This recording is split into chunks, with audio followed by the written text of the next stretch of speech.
The New York Giants finally experienced a loss in the 2022-2023 season. What's going on, guys? What's going on? This is Breaking Tackles alongside my co-host Sal, aka Queens _ guy. I am Antonio, and we got a good show for you guys today.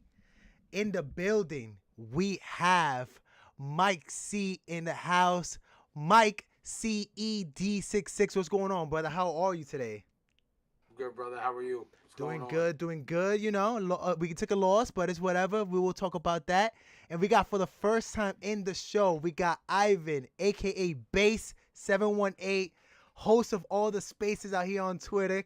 What's going on, brother? How are you? What's going on, man? So, guys, the Giants finally witnessed the L. A L that actually Mike was predicting. A L that Ivan was kind of talking about it. I don't know, Sal, if you was even kind of implying that it could have been an L. I was optimistic enough. I thought this was going to be a blowout. I was terrible off. I said it was going to be a 27-20 or 27-17 score for the Giants. That was not going on. Let's go and jump in real quick on that. Let's go around the table and let's talk about thoughts and just immediate reaction towards the game. Sal, we'll go with you, brother. Just tell me real quick your immediate reaction on the game. No, I predicted a tight win. I thought it was going to be an ugly game, and I just thought we would come out on top at home. Mm-hmm. I didn't play out too differently than I thought it would, except for the fact that I thought we would get a little bit more in terms of pass rush, and we just didn't generate that all night. And Cooper Rush, he beat us. So, I mean, at the end of the day, their quarterback made plays, and we couldn't generate any offense. I'm not going to kill Daniel Jones in this game. Right. He was fine. I mean, he was like perfectly mediocre. But he wasn't the reason we lost. He wasn't the main reason we lost. If you want to criticize him, the big picture, of course, is always he's never the reason we win, because at the end of the day, you're down by one score. He got the ball with 2 minutes to play. And no one thought that he was going to be able to take that drive. Not a single Giants fan in the world thought for a second we were going to come back and score there. Let's be honest, right? And we didn't. So, yo, it is what it is. Real quick, we ran into a good defense. Huh? Absolutely. No, real quick, big shout outs to Manny, who's not with us today. He's dealing with his own things. But Manny, I see you in the chat, brother. Big shout outs. Big shout outs to everybody in the chat. We got 9 viewers, and we don't even have 1 minute on the show. 0 shout outs to you, Ash. What's going on? Matt, what's going on? Ivan, let's go with you, brother. Just real quick reactions to the loss, man. Yeah. So I thought going into it, the game would be decided on Dallas's pass rush and their ability, to get to the quarterback. They got this, they got the difference makers on defense. Is what I talked about all week. It was what my big concern was. And that's exactly what happened. They were able to they were on them. It was like a pack of wild dogs, man. And the ability to get there with the front four without bringing the blitz, and the ability on offense for them to have so much success on play action, which was predicated on them establishing the run early, which they did. Peters came in that game, and that run game started going at guard. Never hurts when you bring in a Peters came in. I don't know when did he exactly came in, but after he came in, it was over. It was over after that. That offensive line never looked as dominant as it did then. Yeah. So that was my thoughts, man. Cooper made enough plays for them when they needed to move the ball in the air. They were able to establish the run, and their pass rush basically made our offense, just besides the one drive where Saquon took it to the house. I mean, offensively, I felt like we didn't do much all night. There was nothing going on. Exactly. Absolutely. 100%. And real quick, just before Mike goes around the room, just based off games that y'all seen around the league, where do y'all think that the Cowboys defensive line ranks in terms of just one lines in terms of power and whatever and how good they are? Just Sal, what do you think they are? We'll start with you first. Just a defensive line? Yeah, just how. Is there a top 5? Yeah, they're easily top 5. Easily. Ivan, top 5? They might be top 3. Yeah, I would probably say top 3, top 5. I mean, I would say that's fair. Mike, Yeah, I would agree. Top five is right where they probably should be. let's stick with you, There's Mike. only a Quick. handful of teams a little bit better. Let's stick with you, Mike. Tell me real quick, just quick reactions on the show, So quick, on the Cowboys Giants game. so quick reaction. I'd like to take Kellen Moore and hog tie him and take him out back because he had to throw a pass on 3rd and 7 with 1:47 left and ruined my parlay. And I really have a strong dislike for this man right now. Cooper Rush with 210 yards passing, over under 212.5. And they throw a 5-yard pass, and the guy goes out of bounds and stops the clock. So, I mean, what are we doing here, people? Like, you're killing me here, guys. Ooh, my boy had a parlay that everything hit. He just needed Daniel Jones to go over 200 yards. I needed Cooper Rush under 212, and He had Cooper Rush over 210, and it was brutal, just absolutely brutal. So, as far as the game goes, again, the NFL is about scoring points, right? You got to put points on the board. I said going into the game, the only shot that the Giants would have to win the game would be if they forced a defensive turnover that they were able to return for a touchdown, or they were going to have to make a play on special teams. I was on the phone with Sal the night of the game. We were all chatting up in the space, and I had called out earlier in the week. I thought Turpin was going to have an opportunity to run one back, and he came so close. Very close. He came so close to running that back. Giants just aren't there yet, man. They're just not.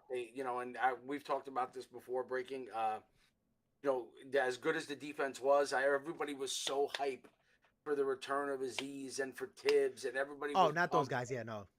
Yeah, not. Yeah, but I'm saying everybody was pumped for those guys to be on the field. Right. And I keep telling y'all, you're giving up 17 points a game. Those guys are not coming in, and you're giving up any less.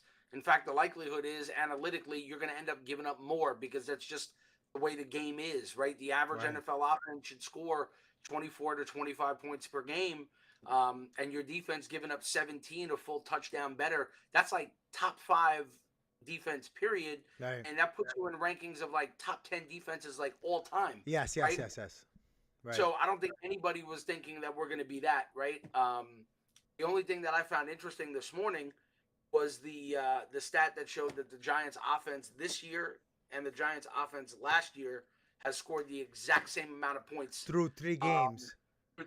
And what's funny, before the season started, I had said that you mentioned something like that, bro. I had said before the season started, I said the goal of this season is for the team to look more competitive and to make the games enjoyable and watchable, right? As opposed to just completely just like, I can't watch this, it's terrible, right? And they've done that. And they've got a lot of y'all hype, but I'm still sticking to my 6 wins. Right. But Dallas overall, Micah Parsons is just a beast. He has to be accounted for. Because of that, you saw Lawrence completely dominate because of how much attention Parsons commands. People saying that Parsons had no impact in this game, they don't know what the hell they're talking about. And I'm going to tell you right now, I get a lot of flack because I have said many times that I believe that Parsons physically is the closest player I've seen to Lawrence Taylor physically in terms of size, power, speed on the field that I've seen since LT, right? And everyone, he's not LT, of course, right? And we all go crazy. Right. But what happened? Lawrence Taylor himself said, I'd like to see this kid at least do it for 13 years, which means that dude recognizes this dude has that game, that I had that game. Will he have the longevity? So that just goes to show you that when the greatest of all time is recognizing that player to be on his level, y'all better wake up on what that player is, because that dude is legit. Nah, absolutely. Absolutely. Go ahead. Yeah, no, so I'll go ahead and just share my thoughts on what I thought about the game. I thought that not only clearly we're going in there with just second and third string guys, and it finally caught up to us, right? We finally saw a team that had just the better depth than us, had the better team overall than us, even in the starting positions. And we finally see a game where I can honestly say, just as much praise as I was giving Wink for the first 2 games, I'm going to say that he's finally out-coached in this one. And it was just whatever Wink showed on defense or whatever he was presented Kellen Moore and Cooper Rush, to his credit, they took whatever Wink gave them. They didn't try to do too much. Whatever Wink presented to them, oh, you guys are over there in the left side? Cool, we'll go to the right side on runs.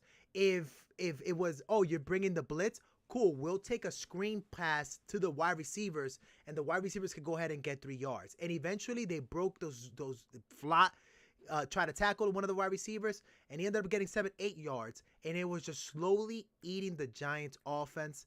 On the chat, we got people saying that the defensive line for the Manny said that the defensive line is also a top 5, but it was just crazy. And even I didn't even finish watching the film of the game, but I saw that there was no respect for our offense in that entire game by the Dallas Cowboys. I was like, okay, listen, the Giants defense was giving enough. They were giving at least 5 or 6, 7 yards of space between the Cowboys wide receivers. For at least the first 2 quarters that I saw of our game, the Cowboys defenders were not giving any space at all to the likes of Sills. They were right in his face, playing press man on him, which, listen, who the hell is Sills? He doesn't deserve to get any type of space or anything like that. But it was just like, I was like, man, they disrespected us all game long, and we couldn't do anything on defense or on offense. And let's jump it off the wide receivers right there. Just what do you guys think about our wide receiver situation? Ivan, I'll start with you, bro. Like, is the wide receiver room right now a concern? Like, or there's a lot more problems than that?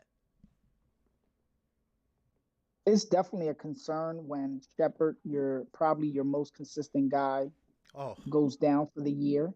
Yeah. So if Shepard doesn't go down, I would have said my concern is not as high as everybody else's, the consensus. And the reason why is because I didn't go into this season believing we had a strong wide receiver room. Right. I never felt that, right? That's funny. I know a lot of people did. We said Tony, Wandell, and who else? And even Kenny, I think at one point we were like, yo, that's a decent set of wide receiver room. Nobody is by themselves is nasty, but they all bring different components that might make a room really good. And Tony doesn't show up. Kenny's not playing. Wandell's hurt. Yeah. So what I will say is, I think there's still stuff there that can be salvaged. I still think Wanda Robinson is going to come in and be an intricate part of what they want to do. It's a matter of how much impact. Longer before he comes back. Mm-hmm. I also think that I've never been as high on Tony as other fans. Mm-hmm. The traits, the ability is there, but to me, I haven't seen it on the field. So, but if he is able to go out there and contribute, all of a sudden that room looks a whole lot different. With Wandell comes back with him, I gotta believe that Kenny is going to be a part of this thing for the duration, barring injury. So I gotta believe at some point he'll start to find some success. You think so? You think that Kenny is going to get anything this season off? In my opinion right now, I'm just like, yo, Jones just doesn't want to even look over there. And he looked over there twice. One was a penalty, offensive pass interference. And then the second one, drop ball by Kenny Galladay. But 2 targets a game, that's what he's looking at right now, Ivan. And what the hell is he going to be able to do with 2 targets a game? He can't have no impact. Well, I would imagine it would increase a little bit. Okay. And then, everybody's wanted Slayton. You wanted Slayton. Mm-hmm. I think this is going to finally be the opportunity for him to be involved in the offense. He got like 14 snaps last game. I think now with the injury to Shepard, you'll see more of him as part of the plan. That makes sense. So, I think that it's enough there to where they can find some success. You scheme guys open. You're going to be able to do some things. I'm not saying, this is the Dolphins here, right? Mm-hmm. Wide receiver room. Mm-hmm. But I'm not as concerned as everybody else, but I also was never as high as everybody else.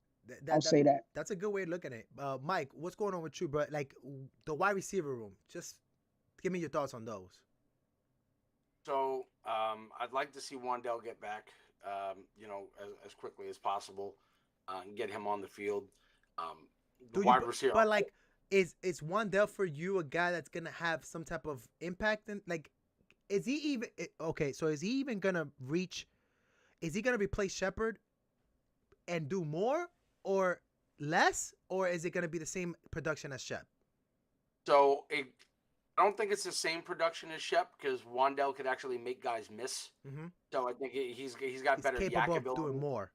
He's got way better yak ability than Shep has ever had, and I like Shep as a player. Mm-hmm. Shep's biggest problem has been that he's basically a smaller size possession Receiver, right? Right, he doesn't have any real yak ability. He's excellent route runner. He can catch the ball. Typically, he doesn't drop it, but for the most part, but the wide receiver room leaves a lot to be desired. And I think the other part of it too is that the coaching staff is basically they're telegraphing to you who they plan on having here long term and who they don't, right? And that's coming with the snaps, right? So like we know that David Sills is not better than Kenny Galladay. We know this, right? And I think that if Galladay had any reasonable trade value, where his contract wasn't an albatross, he would have been gone. Not just that he would have been gone. I think he'd be playing more. Right. Because they'd be trying to showcase him to get him out the door if they could. That's a good point. I just don't think they think he's got anything really left in the tank. In my opinion, he doesn't fit what they want to do. And quite frankly, if you can't run the system that we want you to run, how do I put you out there? You can be as talented as you want, but if you gotta, you basically you gotta a Ferrari with freaking used parts in the engine. Like it just the guy doesn't have the ability to do the things that this offense requires, right? You need separation skills. He don't got it. You need precise route running. He don't got it. You need guys that are fast in and out of their breaks. He ain't got it. So all of those things don't fit what they want to do, and that doesn't mean that David Sills fits. Yeah. But Sills clearly to the coaching staff is somebody that likely will be here as a depth piece. Even if it's special teams, right? Yeah. So this is going to give him an opportunity to play and earn. He's earning his snaps. So. And let me ask you a question, and I agree with this. With Charlie brought this in the spaces before the Cowboys game. Shout out to Charlie. Or shout out to everybody in the chat. Trey, what's going on, brother? Neymar, what's going on? Charlie said that eventually Kenny's going to get frustrated enough that he's going to ask for the restructure and he's going to ask for the trade. Is that even, first of all, since you're the cap guy, you're my cap guy, is that even possible? One. Two, why would Kenny take away his own money? So two things. One, there is no restructure possibility that they could do unless they're trying to like add a void year and stuff like that. And it really doesn't behoove them to do any of it. You are stuck with him, which brings me back to why I don't feel this team is going to be very good over the course of the season. Right. Because by design, this year is about what this is paying the piper right now. That is what we are doing this season, right? Before the season started, I said very specifically, sometimes to move forward, you have to take a step back. And that's what this season for the Giants is. This is the culmination of 4 years of a bad general manager, bad cap management, all rearing its head at once. Everything is reaching that point. It's got to bottom out, and then you could start to move forward. Like we talk about it being, some people say year one of a rebuild. This isn't year one. This is year zero. Year This zero. is year zero. Yep. This is not year one. We're wrapping up all the bullshit that we just dealt with. I 100% agree with this. In order to move forward, that's where we're at right now. So from a cap standpoint, there really is nothing you're going to be able to do with Kenny. The likelihood is that they could either designate him next year as a post June 1st cut, which will spread his dead cap hit over a 2-year period, which will give him $13 million next year in cap space. They may decide not to do that and just eat the larger dead cap next year and only give themselves $7 million in cap space. I think it's really just going to come down to who they want to try to sign and that type of stuff, how they want to make that work going into free agency. But we got time for that. Yeah. But yeah, Kenny right now is an immovable piece. And unless he just flat out, again, if I'm him, I'm not taking a pay cut. Yeah. You don't want to pay me. You don't want to play me. I can be frustrated, but you're going to pay me. So you want me to sit on the side, run 5 plays, whatever, but you're paying me one way or the other. Exactly. Exactly. I'll go ahead and then I'll let Sal wrap that one up. But I'll say this.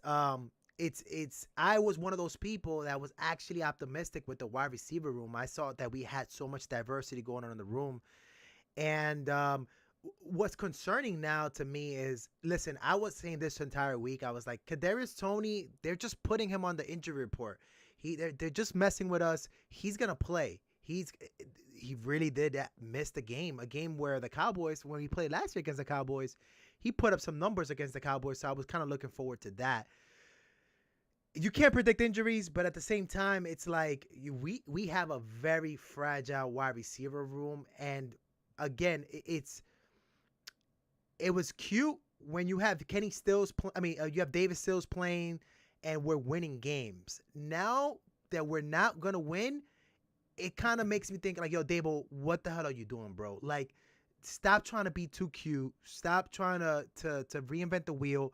Put your best players out there, because clearly nobody's out here respecting Sills. If you see that film and you see how they were playing press on Sills, that man has no respect. They have no respect for him. And yeah, I'm with you guys too. There's no concern for the wide receiver room at all. This wide receiver room is, in my opinion, I'm really down on it. And that's pretty much all I'm gonna say in that aspect. Sal, go ahead and give your thoughts on it. Are you sure they're not playing their best players? I mean, seriously. That's also true. So I mean, look, I know it sounds silly. David Sills would probably not be on a 53-man roster on just about any other NFL team, realistically, unless he makes it as the back end 53 guy because of special teams. I don't think that Brian Dable and Joe Shane believe that David Sills has some untapped talent that nobody else sees. I think he's reliable. He shows up to work every day. He practices every day. But is that what it is? Are they reward him because he's a hard worker and they want to promote that type of like environment? Because that's the shit that right now I'm mad about. Their motto from the beginning has been they want players who are smart, tough, dependable. Right? They keep saying that. And he's the poster child for that. No, he comes to work, and I'm not saying that David Sills is amazing. I'm saying no, what does that tell you about the guys who are not quote unquote smart? He's tough. He's dependable. What does that tell you about the guys who are not getting playing time? Right? Yeah. Why is Kadarius Toney not on the field? Right? He's always hurt. I'm a big fan. He's either hurt, or he doesn't know the playbook, or he has to be schemed in. He was a first-round pick last year. I always give rookies a pass. You guys who know me. I will never criticize a rookie. Right. I think rookies have a hard learning curve in their first year in the NFL. Right. I don't care what position you play. You're a rookie. I will never get on a rookie. But in your second year, you better come ready to play. Right. He wasn't in OTAs, whatever the reason. He came to training camp. He got hurt. Right. He was hurt a lot. He missed most of the preseason. He's not available. He was hurt. He's a good matchup for Diggs. He wasn't there. He has a hamstring issue. Sure, I'm not saying the guy's not hurt, but if you're hurt and you're not helping me, what does that matter, right? Like if you're Brian Dable, what are you supposed to do if the guy's too injured to play? Kenny Golladay, he's paid a lot of money. I don't think that has anything to do with why he's playing or not playing. He's probably not playing because he's probably not beating out David Sills. That's crazy to me. I mean, what else? Do you really think that Brian Dable's like, I really just don't like Kenny Golladay, so I'm going to play David Sills to stick it to him? Could it be like Kenny is showing kind of what's that called? Like he's showing maybe he's not messing with Jones. Like he's just like, yo, Jones is trash. And he's like, nah, I don't want that type of poison on the field. These guys are professionals. They're trying to win. They don't get too many shots to keep these jobs. If you don't trust the guy to run the right routes and know the playbook and be where his quarterback needs to be and catch balls, he's not playing. There have been reports coming out of camp that Kenny Golladay is not running the routes well. He's not getting separation. Yep. He's missing routes. He's missing catches. Right. What are we seeing in the game? He didn't get 2 targets. He got at least 3 or 4 targets. He had the one catch that got that got taken back with the PI. He dropped a slant right before the end of the first half. Okay, and it wasn't the greatest throw, but the corner. So he had 2 drops. Him. And actually, Jones and you guys know me. I will take every chance I can to crap on Daniel. We're gonna speak on Jones right now. We're gonna go on Jones. But he threw that pass where it had to be thrown, a little bit behind him, And you know what? You're being paid $72 million. You're a possession receiver. Catch the damn ball. Right? He dropped it. And then on the 3rd and 14, he had separation. He had like 3-4 yards of separation on that comeback route. The ball was in the breadbasket, and he dropped it. If he catches that ball, I don't know if he gets a first down, but at worst, it's like 4th and 3, right? And the drive. 4th and 1, I think. Yeah. He's not a reliable player. Yeah. Right. So that's why he's not playing. Kadarius Toney's not playing because he's not a reliable player. David Sales is on the field because they don't have a choice. What's Slayton's excuse, man? So Slayton is behind those guys in the depth chart probably because he was outplayed by them in practice. That's crazy. Again, I don't think these guys are actually saying, "Oh, you're not my guy, you're my guy." No, they're putting guys out there who know the playbook, who are practicing and practicing well. And maybe Slayton, when he gets out there, does great things. But the same fan base that is sitting here clamoring for Darius Slayton was the same one that was crapping on trying to get him, 3 years. Trying to have him cut. Yeah, cut him. Plays, right? I mean, so let's take a step back. We have a really horrendous wide receiver room. Yeah. What do you want to do about it? Like this is going to be a couple of years of actually fixing what was done by Dave Gettleman, just like every other position group. No, they're not restructuring Kenny Golladay. To even suggest that means you don't know the first thing about the salary cap. They're going to take their medicine this year. They're going to take their medicine. The best description I heard about Kenny Golladay this week was on NYG Weekly, where they described it, and they said the way we would describe this is Kenny Golladay and the Giants are going through an ugly, nasty divorce. Both of them want the house, and neither is willing to leave it, and they're both locked in the house together. Galladay's probably like, if you don't play me, and they say, no, you haven't earned it. Okay, trade me. We'd love to, but we can't. Nobody will take you. Cut me. We'd love to, but we can't because we'll get a negative cap hit. There's nothing to do. This dude is going to play every week. He's going to sit on the bench or he's going to play. Right.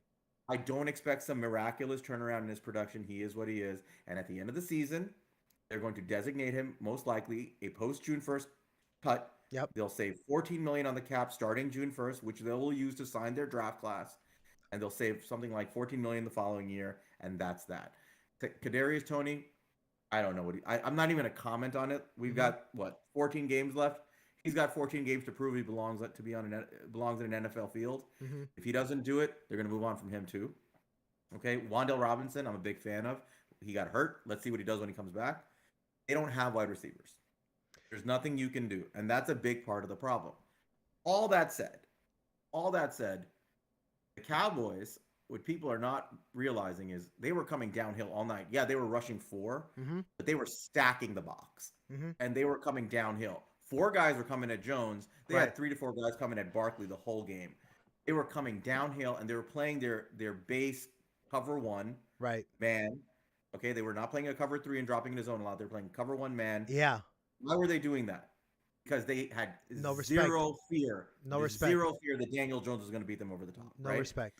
Zero fear of that. And we'll get to Jones later. But and I'm not blaming him again for the game because the pass protection broke down way too much. Right. But they had no fear in him. And if you cannot beat them once, you just beat them one time over the top, they'll fall back into zone or they'll stop playing that downhill approach.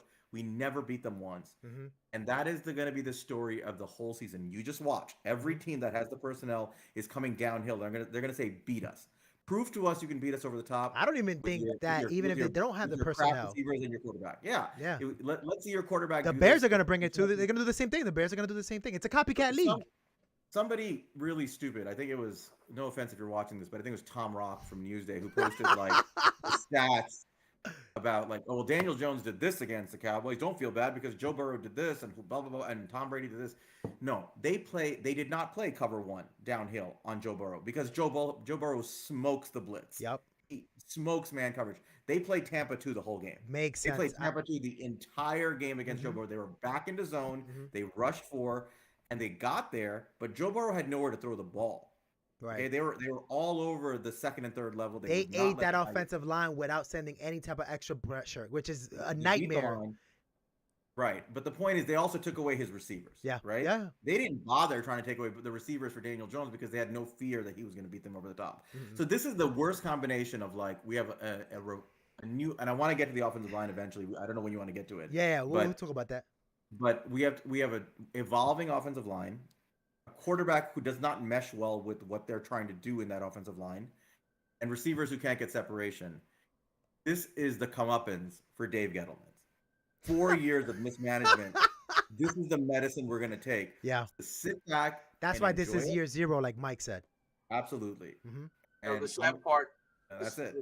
The sad part, Sal, is that the Giants wide receiver room is the most expensive wide receiver room in the NFL I know. right now, It's which is disgusting. it just blows your mind how much money that they've spent on this to really try to backtrack for the Odell trade.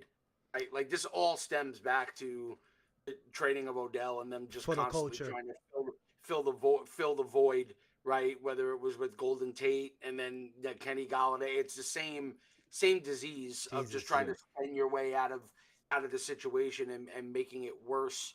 You know, and for players like Tony, you know, and I know we're going to get into probably as the year goes on, but you know, they keep saying the Giants have no assets if they needed to trade up into the first round. Like, don't for a second think that Kadarius Toney's not one of those assets. Is he an asset though? Is he an asset? That could be packaged with a pick. That could be packaged with a pick, right? Like, I'll give you Tony my first and a third to move up, you know, from pick 14 to pick 7 to get my quarter. Like, because you could sell that. Hey, you can, if you can figure out Tony, you have a player on the field or something like that.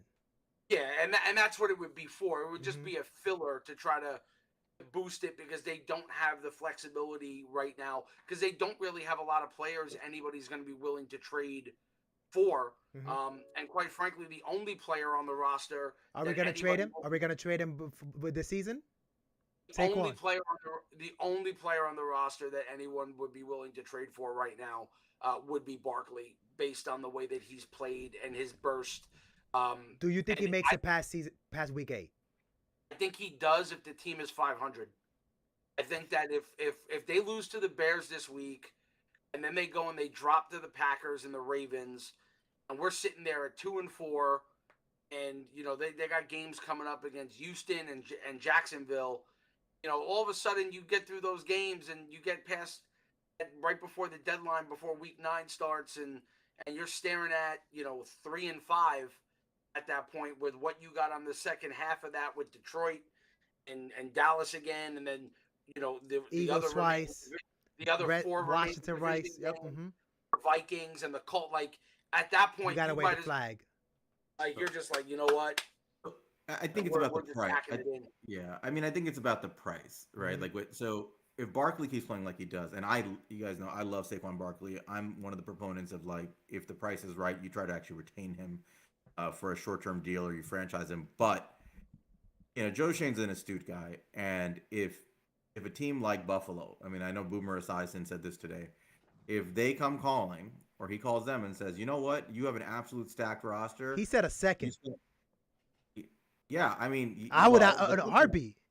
Well, so exactly. So they I think they used pick number 62 on James Cook, who has not been. No, second rounder, end of the second round, and he hasn't been great. And they have a weakness there in their running back room, and they really need to win the Super Bowl this year. I mean, let's be frank. The Bills need to win the Super Bowl this year because this is a disappointment. No, of course. Yeah. Because now guys are going to start getting paid, right? Like the Tremaine Edmonds and those guys. So you got to win the Super Bowl. So if I'm Joe Shane and I'm talking to Buffalo, my old team, I'm saying, you know what? Are you going to be more worried about the price of a second-round pick for Saquon Barkley and say that's too much to pay for a running back on an expiring deal? Are you going to be sitting there after you lose to Kansas City again in January and be happy about yourself that you have the number 62 pick again in the draft? Yeah. Right? No, right. And that's exactly what I tell him, because Saquon Barkley is the kind of guy that you put him on a team like, he's the guy who puts the team over the top. He's the Odell Beckham of this year. Right? Yes. I mean, so I agree. Like, and I we haven't seen that Saquon if he plays with a Josh Allen. I absolutely hate this because I love Saquon Barkley and I want him to be a Giant the rest of his career. But he could be back. He could just be a season rental. But the reality is, the business side of this is we are in complete roster hell. We need a quarterback and we need a lot of fixes. And we just, if we get the opportunity to sell high on an asset, It's You absolutely it's do. almost negligence not to seriously consider pulling the trigger depending on the price. I Right? agree. I agree. As much as I hate it, you get a second round pick, you pull the trigger. You get a third round pick, you probably pull the trigger. Mhm. Because guess what that pick becomes? It's the difference between getting your quarterback and not in a package deal. Right? It really is that. Or it's your next wide receiver. So And if I I hate could it. add, But Ivan, I yeah. was gonna ask you, does he make it past week 8? you know what, business wise, and and these guys have already said it. It makes all the sense in the world, and I Mhm. see fan reaction. They get upset. Oh, this is why Twitter GMs. It's not about a Twitter GM. It's not about a national media narrative. It's if I'm. Here's the thing, right? Here's the other thing you're racing against. You're racing against a Barkley injury. Let's be honest. If you look at the running back injury report for this week, it's That's really bad. catastrophic with the names that are on there. So you're racing against him getting injured, and you're racing against him playing at the level that he's playing right now. If you're able to get a premium pick from a team like Buffalo, you have to do it because here's the things that people, talk about. We got to re-sign Thomas. We got to re-sign McKinney. We got to do this. Some people say we got to re-sign Leo. You can't re-sign You everybody. can't You got re-sign to start to make everybody. business decisions Right. because, and he just makes all the sense in the world. If a team is willing to give a premium pick, why would you not do it? And Monty said though if that you have he to gives trade up a off, top 100. He brings back yeah, a top 100 pick if he leaves off a absolutely. free agency. So we have to But again, get Hold on. well, Wait a but that minute. doesn't That's come until 2024. 2024. Exactly. Yeah. 2024. So Yeah. 2 I need seasons that from now. 2023.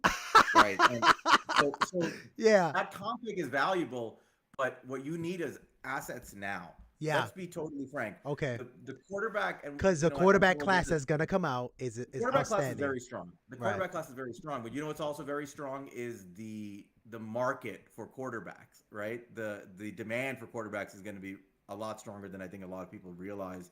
There's always one or two teams that you don't think are going to need a quarterback that are going to go get a quarterback, and there's some pretty obvious ones. Mhm. So you want to get one of these premier, I would say 5 guys in this class, which we'll Mhm. probably talk about another day.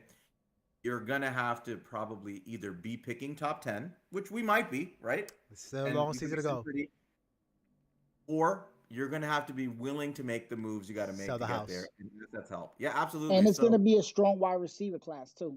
That yeah, second round pick will come handy. yeah. No, and I think we should do a pod that's for an aside later when the time comes. We're looking at some of the college football prospects we're all Oh, looking at. we will. Definitely. But I think the underlying theme is I think we love Saquon Barkley as a player and as a Giant. I know I do. And I would love to Right. see him here forever. Right. But I love the New York Giants more. Mhm. Right. And I I want want to to see see a us Super Bowl win. three. Right. And if the cost of us getting there is the painful pill of swallowing Saquon Barkley being traded Yeah. and watching him go win a Super Bowl on some other team, I'm willing to do it if it leads to us getting our franchise quarterback. But and I'm cool with That's how that you look though, at it. right? Like I want to see Barkley have success, just like I want to see Odell have success somewhere else. Especially, That's right. fine, and I do. He's a good dude. That's fine. I'm a But players guy. Like I also don't like players getting stuck in the Giants when they're just miserably rotting away. And we don't and Right. then we gotta hear our fan base say they suck, and then they go to another team and win a Super Bowl. It was like, okay, what the hell were you talking about? Like Odell, for example. Odell was in Cleveland, and we had Twitter where it's like, you see how much he sucks. It was the trade was great. Gettleman did the right thing, Ghetto God, and we know that wasn't a good trade. Real quick, No, just this, want to go ahead. this is where I get labeled a hater. Yeah. For You are a hater. I am. I wake up and breathe it. I know, but I don't. I look at every single player. Yeah. You're an asset, right? You're either an appreciating asset. You or look you're a you look at them like Dave depreciating Gettleman, huh? Not, I don't look at them like Dave Gettleman because I Pieces wouldn't of treat meat. them. I would treat them like a human being. Human beings. Okay. But from a business, from just a business perspective, right? Because these guys understand it is a business. Okay. So let me ask you this real quick before you even keep going. I know where you're going with this. You're gonna hurt the locker room a lot if you trade Saquon by week 7. What do you do there? Here's what I'm going to tell you. Mm-hmm. As much as I like Saquon Barkley, I do like him a lot. This is the speech that you're giving to the locker room, I'm assuming. Yeah, as much as what players are going to be upset when I don't re-sign them at the end of the year anyway? The same Like, ones. right. So, and what players are those likely to be? Kenny Galladay, Who's not gonna be here? Shepard, like run down the line, and it's not because Makes sense. because Barkley is not a great locker room presence, because he is. Right, he's a leader, right? It's what he is. But for the guys that understand it's a business, right? We have to be able to move forward to put the best possible roster on the field, right? Right. There's a reason why the Giants in 2005 excelled after Tiki Barber retired. Okay, like there's a reason why shit like this happens. Okay, like as much as a player is great, when that player becomes the whole focal point of everything that you do, it's almost impossible for everybody else to flourish. You're spitting and now. step into their own. All right, and you watched it happen, right? And there were two players that, in my opinion, at that time were stunting the growth of Eli Manning. It was Shockey? Tiki Barber and Jeremy Shockey, and both of those players and favorites. Everybody loved him, especially Shockey. He was my boy. I love that dude. Right. But it was, you saw it that once Shockey was out, Yeah. and once Barber was out, and Eli was the focal point of the team, and he could do what he wanted to do. That's interesting. Everybody thrived around him. Yeah. Right? And you have to get to a place where you could build the rest of the roster to that level like we all want, but you're not building that roster paying a running back a big contract. Right. Right? Because of the injury history, like Ivan said before, right? And it's already proven that the running back position, when you pay them that much money, you're crippling your ability to build other things in your roster. So, like, I'll just pose this and then we can move on. But let's say they move Barkley and you're not re-signing him, right? And Jones is gone, right? Right. And in the cap space, how would you feel if they drafted a running back maybe in the third round, right? Won't be Barkley's caliber, Right. but they get a solid player in the third. They use that free agent money to extend Thomas, extend McKinney, and they sign Tremaine Edwards as the middle linebacker to fix the middle linebacker problem. I'm sold. Right? I'm good. So it's all about reallocation of your assets, right? Do I want to dump all of my money into this asset, or do I want to be able to use that money, get a pick, use that money to spread around to other positions to build up the roster, Right. and then rely on the quarterback that I need to have to drive the team forward? And until they do that, we're going to be stuck spinning the wheels because everyone's going to go, I don't want to lose this guy because he's a fan favorite. Everybody loves him and he's a star. Right. You care about stars when the team doesn't win. When the team is winning, no one gives a shit about the star. That's 100% true. And to the locker room point we made, I'll make this one last point about the locker room on this issue. And I made this before the season started, that I said, I predicted, if Mike, you probably remember the conversations, I said they're going to be 12 to 14 rookies making the 53, right? And which is a ridiculous number. So right now we have 10 rookies on the 53 and 2 guys who would have absolutely made the team who landed on IR, in McKeithen and Beavers. We would have had 12. And Colin Johnson. Well, Colin Johnson's not a rookie, but he wasn't on the team last year. But just rookies, right? 12 guys. What do you think that number is going to be next year? 10? So there's going to be about half the guys on the active roster next year will be turned over by Joe Shane because they'll be rookies, right? And in Buffalo, this is what they did. If you look at the data now, Buffalo for the last 5 years, and I'm using Buffalo because for obviously that's where Joe Shane Right, the came blueprint, from, right? They have the most starts over the last 5 years by a country mile from drafted players, internally drafted players, than any other team in the NFL. They start more guys that they drafted week after week, year after year, by leaps and bounds over any other player. This is their MO. They draft guys, they develop guys, they find UDFAs, they coach them up. And by the way, for people who are kind of like, well, why didn't the Giants pick this guy? Why did they pick that guy in the draft? Well, guess what? A lot of those guys are on the roster, and Buffalo got the same crap when they were finding guys that people didn't understand the pick. They found guys that they knew they could work with and coach. They had a motto. They actually, like good organizations and good companies, they had a philosophy. They stuck to it. And look where they are now. They are clearly, by far, the best roster in the NFL, right? It's not even, I don't think it's even really close. I don't think anybody comes near Buffalo in terms of talent on the roster. And that's what you want to be, right? In 3 or 4 years, you want your franchise quarterback and you want a roster loaded with your own internal guys who are just absolutely killing it week after week, blowing It's a teams guaranteed 10 win Right. season type of thing. Yeah. Right. So, I mean, so would you sign up for another bad 14 weeks if that's what it leads up to? Yeah, I would. 100%. Absolutely, absolutely. Real quick shout out to everybody in the chat. Juice, thank you for coming in. Kevin, what's going on? Do you think that he said that? Do you think problem with Galladay and Jones and not gelling? It's not even that. Yes, they're not gelling, but it's just he's not going to play. The coach is not playing for whatever reason. Monty said Kenny Galladay, in the exception of 2 weeks, has gotten snaps, but he hasn't outplayed anyone in those 2 weeks. And I get why Kenny Galladay isn't playing. I get why Tony isn't playing, but Darius Slayton deserves a shot on offense.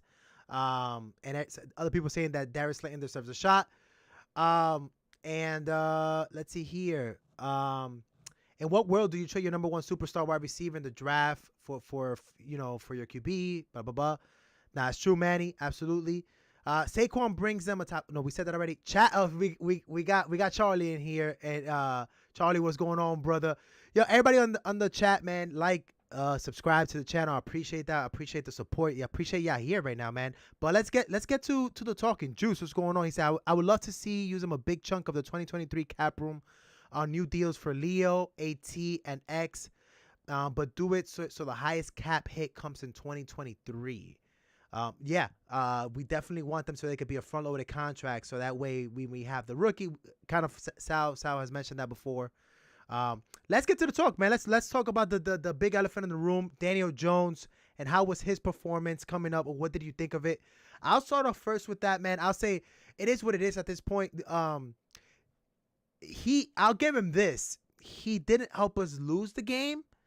Which is, again, what he's done for the last 2 weeks. So this is his third week of not losing us the game.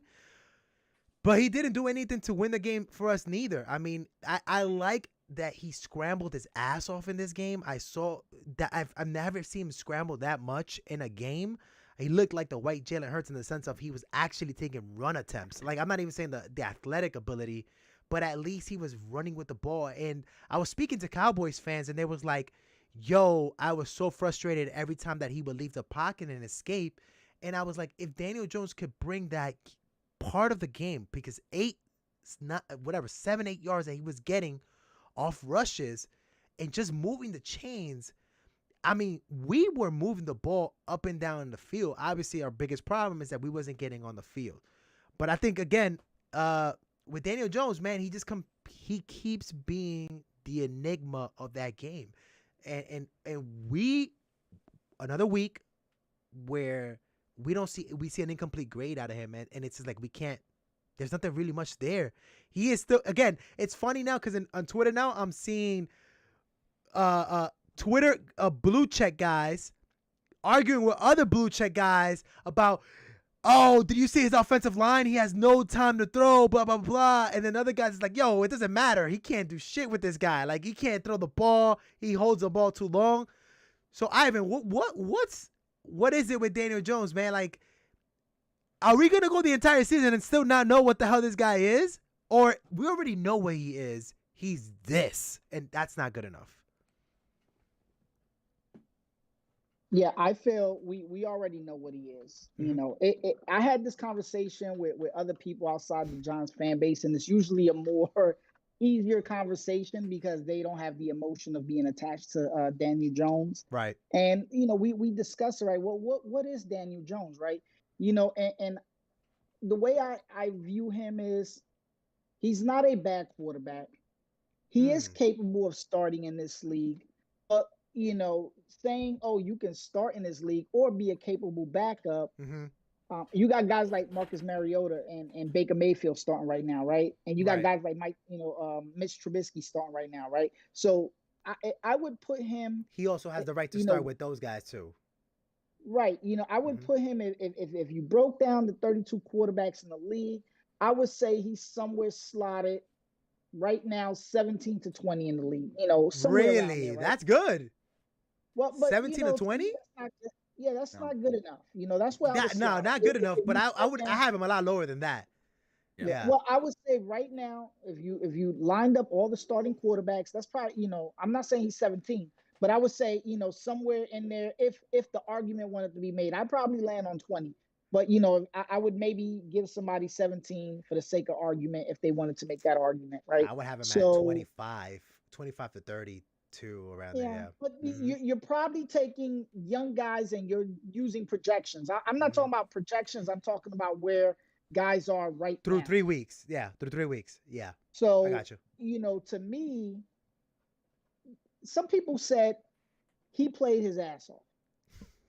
This is what some people said, right? And I said to that, if that is him playing his ass off, it's not good enough. Right.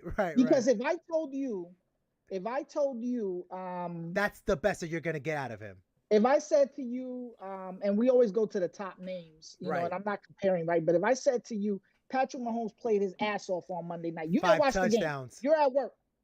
What does that mean to you? 5 You're gonna say, touchdowns. well, shit, they won the game, And they got 5. and he probably threw 5 touchdowns, did some amazing stuff, or Shit, yeah. even Jalen Hurts right now. Even if I said to 3 you, touchdowns. Trevor If you tell me, Lawrence, Jalen if I Hurts. said to you, Trevor Lawrence played his ass off, you're Right. like, oh my God. 3 You touchdowns. start thinking, he did some amazing stuff, right? If Right. that's him playing his ass off, under 200 yards, he got 72 yards rushing, got what 1 touchdown pass, 1 pick.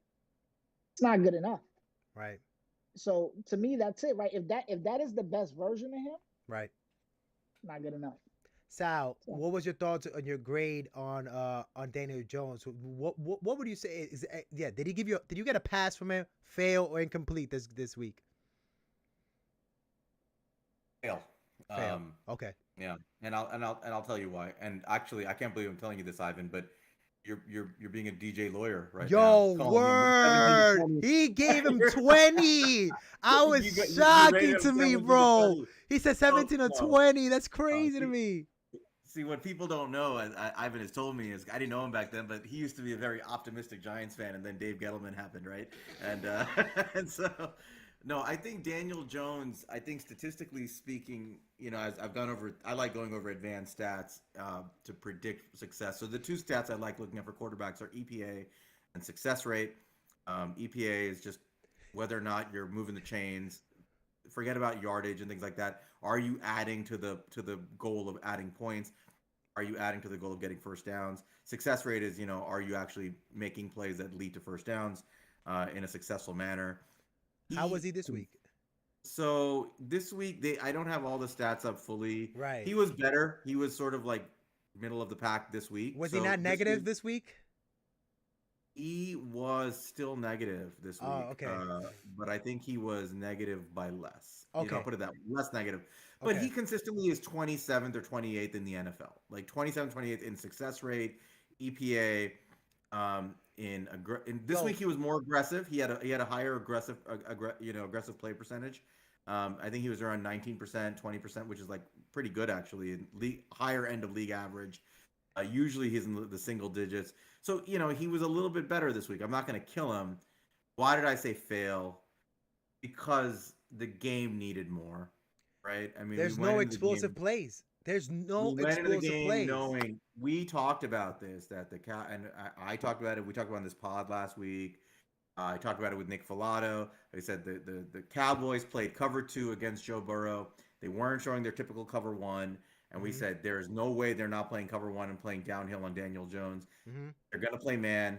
He's got to beat them. He's got to burn them to keep them honest. That was the goal. Now, the excuse he gets, it's a perfectly valid one, is that the offensive line broke down too much. On every one of those double move plays where I tweeted, yo, we need double moves. He had no chance in any single one of those. Well, he had some chance. I wouldn't say he had no chance, but I'll give you an example. On the play that everybody points to, like Evan Neal had a bad game. The play that Lawrence went right around him, and that was the double move by Slayton, right? Right. Daniel Jones was in shotgun on that play, okay? For those of you who've seen the 20... He has to see the guy open, by the way. He can't throw the anticipation throw. Forget about that. He's in shotgun. Slayton is lined up to the wide to the... I think he was on the boundary side. Right. And Lawrence comes around, beats Neal. But here's the thing. He's in shotgun. He takes a 3-step drop and goes 5 yards back. Okay, and if you look at the pocket where if It's a created. natural shotgun, right? Normally in shotgun on that play, you're taking 1 step back, maybe planting your foot, looking right. If he did that on that play, he's got a. I mean, it's a loss of a rep by Neal, but it gives Neal a chance to recover and keep that circle pocket open, right? For Daniel Jones to throw the ball. He literally runs back into the pressure by going too far back. And these are the little things, right? Like I'm not going to kill him for getting sacked when Evan Neal got beat clean. But I am going to say that. But he doesn't help. He doesn't help. Why are you lined up in shotgun if you're going to drop back 5 more yards and basically break the pocket? I heard someone say that too on Twitter. Right. And it's not to say that it's not an excuse for the offensive line. I think the offensive line is misfiring pretty badly with what they're trying to do with Daniel Jones. Right. But it's a fail because the game needed him to have an explosive play and beat the Cowboys. The Cowboys were daring him to beat him. He just didn't do it, right? So while he didn't play terrible, is that the goal? No, the goal is to win the game, and I want the quarterback to win the game, right? That's the goal. He didn't, and really that's all there is to it. I'll say this about the offensive line. Evan Neal's a rookie. I never kill rookies. He looks really bad right now. He has a lot of work to do on footwork. All there is to it, right? And there are rookies who are playing better than him. It's honest to say that. I think he has a lot of upside. I want to see him get coached up, but here's my concern. And it was a concern I've had going into the season. How stiff Bobby Johnson, he coaches a very aggressive offensive line play style. He coaches jump sets and 45-degree sets, right? So basically, he wants his offensive linemen jumping up, taking 2 steps, boom, contact, right? And what that traditionally should do is set up like as if you're running the ball. So it's good for running. It's good for running play action. It's good for running RPO because what you're doing is you're making immediate contact. You're selling the run and you're giving the quarterback a chance to make a decision quickly. The whole point is the quarterback can make a decision quickly, either to hand the ball off on an RPO, run himself, or throw the ball on play action, right? Daniel Jones still has a time to throw of 3.16 seconds. One of the highest in the worst league. In the NFL. Yeah, only next week's quarterback is higher. So while it looks to the naked eye like he's just getting slaughtered, and he was getting killed. Yep. He does a lot of it to himself. Yep. He takes too far a drop. Yep. He holds on to the ball too long. Pocket presence. And what he's doing is not what you're supposed to do with that kind of an offensive line blocking scheme. That offensive line blocking scheme is designed for RPOs, play action, take the snap, 3-step drop, find your target, hit it. That's so crazy because that's also what Neal played in Alabama. He played a quick 2.5, 2.7 type of offense, get rid of the ball quick. So even some of his deficiencies that I even saw pre-draft were there, where it's like, yo, if he would have held the ball for any second, Trayvon Walker would have killed Young from Alabama and stuff like that. Yeah. And the last thing I'll say about that is people are saying, well, it's a complex system. The wide receivers need time to get open. That's all kind of true. And the wide receivers are not good. We know that. Right. But it's not that complex a system. And Mike Kafka talked about this. He said the option routes are really at the line. They're pre-snap, right? If it's basically, are you in man? What do you see? Or are you in zone? So if you're in man, this is your route. If you're in zone, this is your route. And at the top of the route, they might have a little bit of adjustment depending on where like the overhang safety is or whatever. But it's not that complicated. Like a 4th-year quarterback should be able to look around with his receivers, know where they're going, know what the route is. And there are always in this system, when you look at the All-22, and we see it every week, there are guys open within 1 to 2 seconds for the most part. And Kevin just asked, what did you think about the hurry-up offense? Do you think that we need to go this season more on hurry-up for Daniel Jones? Like, is that going to get his brain kind of going better? Did you like what you see out of the hurry-up, or was it the same thing, different thing? You know what I'm saying? You can hurry to the line, but he doesn't hurry to release the ball, right? That's where he needs to. He doesn't have the mental processing speed at this point. It's very safe to say.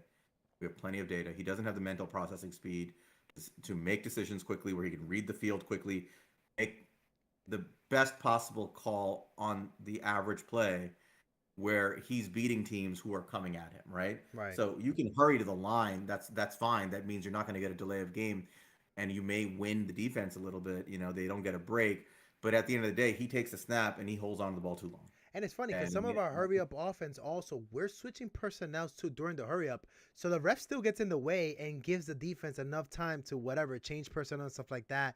I've seen that very often with the Giants. So I'm like, you guys are not really running a hurry up. You guys are just not huddling up, to be honest.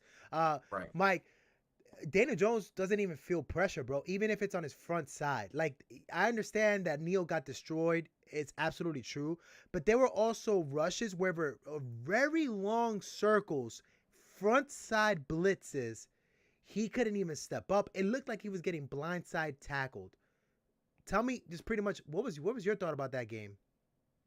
So, I mean, Jones did a lot of running, right? I think we all see that he uses his legs more. Right. That's 100% based on the coverages that Dallas was running. It's much easier to use your legs when the cornerbacks have their backs to you, or the linebackers are chasing a running back because they're playing man coverage, right? Right. And as soon as there's a little bit of a running lane, you can take off, right? And quite frankly, that's what you should be doing as a quarterback in today's league. You should, when you have a running lane and a team's in man, you make them pay with your legs. Like, so I don't have any issue. Right. I don't have any issue with that at all. He couldn't see the pressure coming at him, from his side, because when I'm focused on looking left and I don't pay any attention to what's going on over here because I'm just locked in over To the here. right. I'm not going to be able to know what's going on. So he can't see blindside pressure. He can't see front side pressure. Look, it's very simple. He can't beat a blitz. He just can't do it. All right. To beat the blitz, you have to have quick reaction time, quick mental processing to know, okay, if this guy's coming, pre-snap this is read my well. hot. Yeah, he can't This is even my read hot. defense I right. need to go here, right? Holy Like, shit. this is where it needs to go, right? The blitz is coming from the right. I need to get the ball to that side and slip a guy have the guy slip underneath and get it out quickly to avoid it. He can't do it. And the reason he can't do it is because he is petrified into making the mistake, and he just wants to sit there and wait for guys to be wide open. It's the same issue he had in college. He's not throwing guys open. It doesn't mean that he doesn't throw into contested tight windows, right? It's just he waits for guys to get wide open because that's what makes him most comfortable. Aikman was talking about on the broadcast, because there was a pass he made where he was kind of like falling away from himself, and he threw the ball to the sideline and he literally threaded the needle, and Aikman was like, "Wow, that was a great pass." The guy was open 5 yards before that. He was open. Yeah. He didn't release the ball. He could have thrown the ball. The guy would have been led into an open space where he could have caught the ball and then made a move after the catch to try to gain additional yardage. He didn't do that because he was clutching, waiting for the guy to get open, and then there just was nowhere for the guy to get open, and he just happened to throw a ball that got over the corner and threaded in the needle. He doesn't make those throws enough for me to sit there and go, wow, he could do this all the time. Right. But frankly, for him, that's luck. Yeah. That's luck working in his favor, that he was able to thread that ball in there like that, because he doesn't do it enough for us to be able to sit there and go, well, he can make that throw at any time. He can't. Right. He just can't, right? So you watch the game, and I get it. Like, people were excited. Oh, you can't blame him. You can't blame him. You can't blame him. Okay. You don't want to blame him. That's fine. Everybody, oh, it's the weapons. It's the line. You had the same line and the same weapons the last 2 weeks, and everybody's like, oh, it's a team win, right? So it's a team win when everybody else contributes to the win and Jones doesn't lose the game. But then when he plays fairly well for his standards, it's everybody let him down. Everybody let him down. Everybody let him down. That's right? so trash. Yeah. And let's be real here. The way he played, right, where we would say for his standards, remember, grading on a curve, based on his standard. Grading on a curve. Based on his standards, we looked at that game and said, wow, he looked like a better version of himself, right? Mm-hmm. So everyone says he played great. He didn't play great. He just played a better game than what we're normally accustomed to watching him play. He was a better version of himself, right? He does this 3 times a year. He does it 3 times a year, right? So it's to be expected at some point he's going to have a game where he plays a little bit better than his normal play because at And one just like I think I forgot who it was. One of you guys said like, "Yo, if this," I think it was Ivan. It was like, "If this is your play to your ass off game," it was Ivan. Then we're in trouble. Kind of pretty much saying. well, I mean, and then think about this too, like the people that point out like, oh well, he's in a new system and he's got to learn the system. First off, I knew that was going to be everybody's Hate excuse that shit. when the season started, but I got a better one for you. His rookie year, was he in a new system? He was. Oh, but everybody said, "Oh, he played so well under Pat Shermer. He Yep. looked great under Pat Shermer. It was a new system. Right? It was new to him. Right? He had an off season. He was a backup. He didn't even take all the snaps. He Right. sat on the bench for 2 weeks and then came in, and everybody's like, "Oh my God, look at how great he is." But it was a new system. These guys are not stupid. Okay, these guys are not dumb. Right? They understand what a system is and how these guys run. Right. The difference is that the guys that are able to throw the ball with anticipation in this league, or they understand that a guy with 1.5 yards of separation is open It's open. in the NFL. That's open, right? And it continues to be the same thing, which is why, what did they do? They moved the ball well inside the 20s all night. Mm-hmm. As soon as they got in the red zone, clamped down, settling for field goals, because that's what they do. Yep. And they needed Barkley to break a run from outside the 30 in order for them to get on the board. Yep. And long and short of it, you now have 3 offensive coaches, right, over the last 4 years, multiple GMs that have put players on the roster, multiple coordinators. Right. All of these things have been different, right? What's the constant? The Giants cannot score league average offense. Mm-hmm. Why? There's only It's one constant. thing that's left over. There's only that's one thing. constant, Yep. and it's Daniel Jones. Absolutely. All right? And that's where we're at. All right, before we wrap this up, and we're gonna go ahead and give out. We're gonna talk about one thing that we want to see from the Bears game, and then we want to give a prediction score for the Bears game. Want to give a quick shout out to people here. Kevin said, "I wouldn't be mad if the Giants moved on from the new, because it's not the new regime's QB, but he did definitely have one of his best games." Juice said, "I got DJ over Baker Mayfield, Fields. He has him over Geno, over Jimmy, over Mitch, and over Mills, maybe. I don't have DJ over Jimmy. Jimmy G is definitely better than DJ. I don't have him over Geno Smith. I don't even have him over Baker Mayfield, to be honest, but I know Baker Mayfield play that crap against us." And then he said maybe over Jameis Winston too. I definitely don't have him over Jameis Winston. There are better. Charlie said there's better backups in the league than Daniel Jones, like Tyrod Taylor, and Daniel Jones should be playing in the USFL. Yeah, let's see here. What else we got over here? Jones' vision is terrible. Kevin said Charlie said he's Mr. Magoo. And would you say that Jones fares well against Chicago? Let's go ahead and talk about Chicago. And Charlie also said that he might be getting killed by the time Chicago if he keeps getting hit like he did last week. Let's talk about Chicago. Hey, Sal, real quick, what's one thing that you're looking forward to? Doesn't matter what it is, and give me a prediction score for Chicago. So a lot of people are circling Chicago as a win, and I just want to remind them that Chicago is a 2-1 team. They're a 2-1 team, just like us. Just like us. And they're actually similarly built. Are they scoring more points than us, or are we scoring more points than them? Because that's crazy.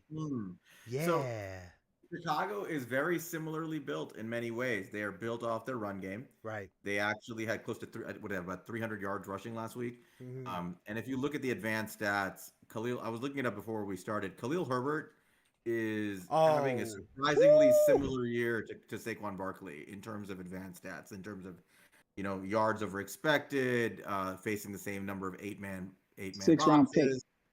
Yeah, I mean he's having a great year. I really like the kid coming out of Virginia Tech. 6-round pick.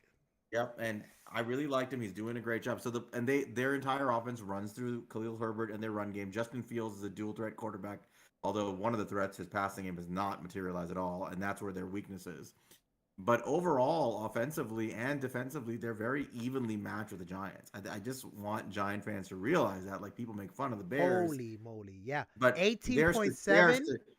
By the way, points per game, Sal, sorry to interrupt you. 18.7 for the Giants. Chicago 17.3. It's not even a point difference.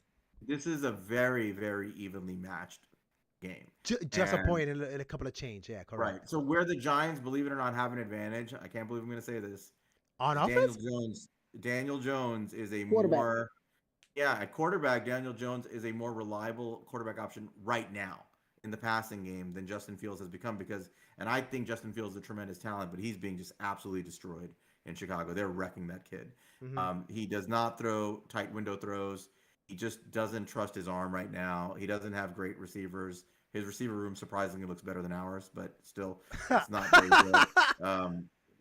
But the point is, this is going to be like both teams running the ball up the middle at each other and on the edges at each other all game long. This is just going to be run, run, run.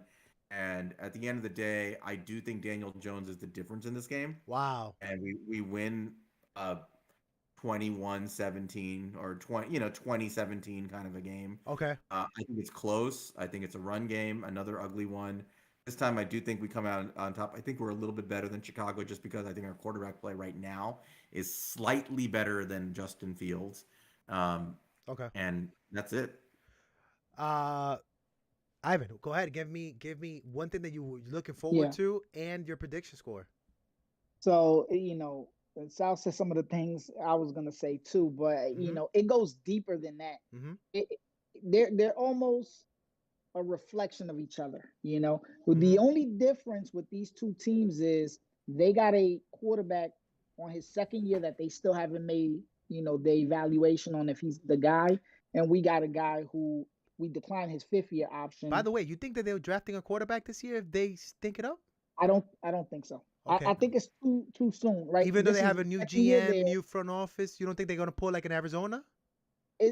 I'm not gonna say it's not possible. It depends on where they draft, right? And what their evaluation may be of the rookie quarterback class. Right? So and I don't know how Poe's views Fields, and I don't know how he views this guy. I'm not gonna say it's impossible. Right. But they got a quarterback, second year, second system. There's a real lack of confidence in him right now because you can tell in the way that they're calling the game. I mean, the man has got 23 pass attempts, I think, for all 3 games, under 300 yards total passing, right? So it's about the run game, and I believe Montgomery's probably not going to go. So then they just left with Herbert, which is if they have both of them, then that changes the equation, right? You would say I would be fearful for them from play action, which killed us against Dallas, with the exception being that the way they're calling the offense, they're not really putting Fields in a position where he's got to look down and then look back up to find his receivers, which you're going to have to do when you do play action, because right now there's no confidence, in what he's doing to have him, really play action. So it's not really a part of their offense. So for me, what I look forward to is it's going to be a ground game battle, as Sal said. And I'm looking to Barkley, doing enough in the run game for us. And for Daniel Jones to also, have some success in the passing game this week. Not,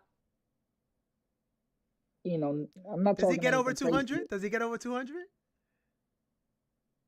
I'm gonna say this about the Bears defense, and it's similar to us, right? Right. They don't have off the chart talent, but they're always in position. They're not out of position. They're well coached. I don't know. You know what? I'm going to say he gets over 200 yards passing, and I'm going to say the Giants win the game 17-13. And I'm going to say the difference is that, we're going to be able to minimize their run game only because there's really no threat of Fields going, down the field, no pun intended. So I think that we'll find success versus their run game, to where I think our run game will do enough, and I think Jones will make some plays that will, lead to a touchdown drive. He's done it, in all 3 games, right? He had the one drive. So I think it happens again. I think that the Giants win a close game, but as Sal and Mike said, this is not a gimme. These teams are evenly matched in so many ways, and we'll probably get more into it. There's so many similarities. They got a good young safety, that they really like, has promise. They're well disciplined on defense. They got a run game. They're not getting much from the quarterback. Man, there's so many similarities here between This these is two franchises. this is the But I think the Spider-Man difference meme is, game.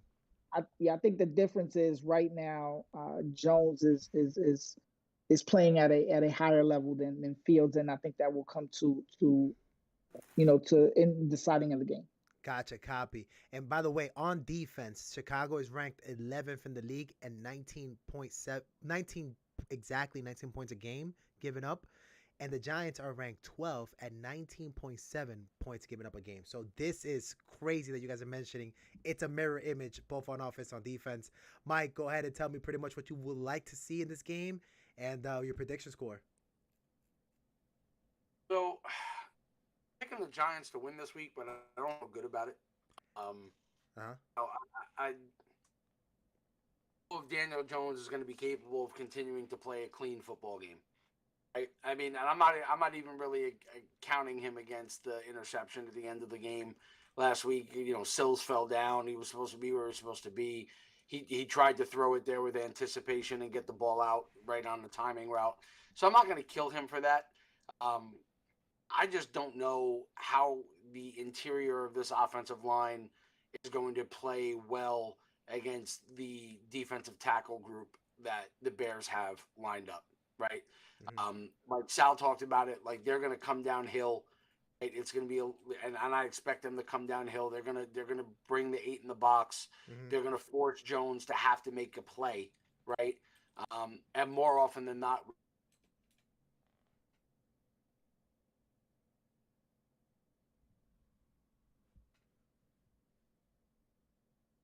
like as a runner, what Daniel offers as a runner, Mm-hmm. right? You're likely still not gonna have Leo this week. I'm willing to bet you that Leonard Williams is out again this week. And that's a problem for me. And you watch the way that the Cowboys attack the edges, the run game, And the right? inside, everything, yeah. And you saw what Tony Pollard was putting up in terms of yards per carry, right? Attacking the edges. Khalil Herbert can do the same thing, Mm-hmm. and I feel it's going to be one of those games again where it's going to come down to who doesn't make the mistake, right? Like who's the team that makes the mistake, and the idea of Wink making Fields beat the blitz versus Daniel Jones beating the blitz. Like I think whoever scores again, like last week, I think if whoever scores a defensive touchdown or a special teams touchdown, that's where the game is going to turn, right?